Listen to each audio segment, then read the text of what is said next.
Breaking news Karimnagar జిల్లాలో సంచలనం సృష్టించిన 138 కోట్ల రూపాయల ఆర్బీఎల్ బ్యాంక్ మ్యూల్ ఖాతాల కుంభకోణంలో పోలీసులు చుక్కెదురైంది. ఈ కేసులో పోలీసులు అరెస్ట్ చేసిన 13 మంది నిందితుల రిమాండ్ను కరీంనగర్ కోర్టు తిరస్కరించింది. అసలు బ్యాంక్ అధికారుల నుంచి ఎలాంటి ఫిర్యాదు లేకుండా అక్రమాలు జరిగాయని పోలీసులు ఏ ప్రాతిపదికన నిర్ధారిస్తారని న్యాయస్థానం ప్రశ్నించింది. అరెస్ట్ చేసిన వారందరికీ స్టేషన్ బెయిల్ మంజూరు చేయాలని సిపిని ఆదేశించడంతో నిందితులు సొంత పూచీకత్తుపై విడుదలయ్యారు.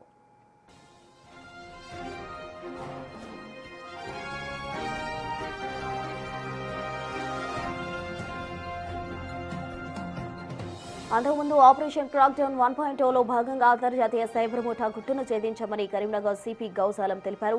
కిసాన్ నగర్ ఆర్బీఎల్ బ్యాంక్ వేదికగా భండారి సాయిరాం, బండి ప్రణయ్ అనే వ్యక్తులు చైనా నేరగాళ్లతో చేతులు కలిపారని, సామాన్యులకు కమిషన్ ఆశ చూపి వారి పేరుతో 24 మ్యూల్ ఖాతాలను తెరిచి వాటి ద్వారా 125.5 కోట్ల రూపాయల సాధారణ లావాదేవీలు, 12.5 కోట్ల రూపాయల వర్చువల్ లావాదేవీలు నిర్వహించినట్టు పోలీసులు గుర్తించారని, ఈ కేసులో 13 మంది నిందితులను అరెస్ట్ చేశామని సిపి తెలిపారు. అయితే కోర్టు తాజా డెసిషన్తో ఈ కేసు దర్యాప్తు ఇప్పుడు ఆసక్తికరంగా మారింది.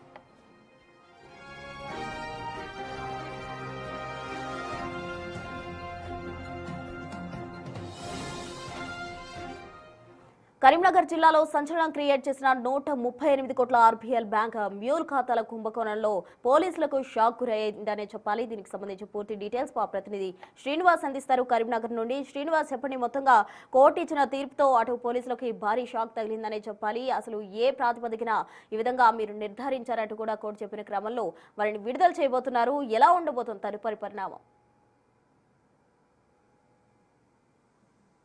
ఎస్, కరీంనగర్ ఆర్బీఎల్ బ్యాంక్ లోపల ఇటు మ్యూల్ ఖాతాలు తెరిచి దాదాపుగా 138 కోట్ల వరకు కూడా ఇటు అక్రమ లావాదేవీలు జరిగాయని చెప్పి సైబర్ మోసాల కింద కరీంనగర్ పోలీసులు ఇటు దాదాపుగా 13 మందిని అరెస్ట్ చేసి ఇటు రిమాండ్ పంపినటువంటి నేపథ్యం లోపల కోర్టు నిన్న సాయంత్రం సమయం లోపల ఇటు పోలీసులకైతే షాక్ ఇచ్చిందని చెప్పుకోవచ్చు. అయితే ఆ మెజిస్ట్రేషన్ ఇక్కడ ఇచ్చేటువంటి తీర్పు ప్రకారంగా అయితే కరీంనగర్ లోపల ఆ పోలీసులు ఏదైతే రిమాండ్ రిపోర్ట్ లోపల పేర్కొన్నటువంటి ఆ కేసుల నిమిత్తం లోపల ఇక్కడ ఆర్బీఎల్ బ్యాంకు వారు కూడా ఇటు దాన్ని ఇటు గట్టిగా వాదించినటువంటి పరిస్థితి. ఎందుకంటే తమ బ్యాంకు లోపల ఇటు ఏదైతే మ్యూల్ అకౌంట్లకు సంబంధించి అక్రమ లావాదేవీలు జరిగినాయని చెప్పి మేము ఎక్కడ కూడా ఫిర్యాదు చేయలేదు. పోలీసులే ఇటు అత్యుత్సాహం ప్రదర్శించి ఈ కేసు లోపల సైబర్ నేరాల కింద ఏదైతే ఖాతాలు తెరిచి తర్వాత అక్రమ లావాదేవీలు దాదాపుగా 138 కోట్ల అక్రమ లావాదేవీలు జరిగాయని చెప్పినటువంటి నేపథ్యం లోపల ఇటు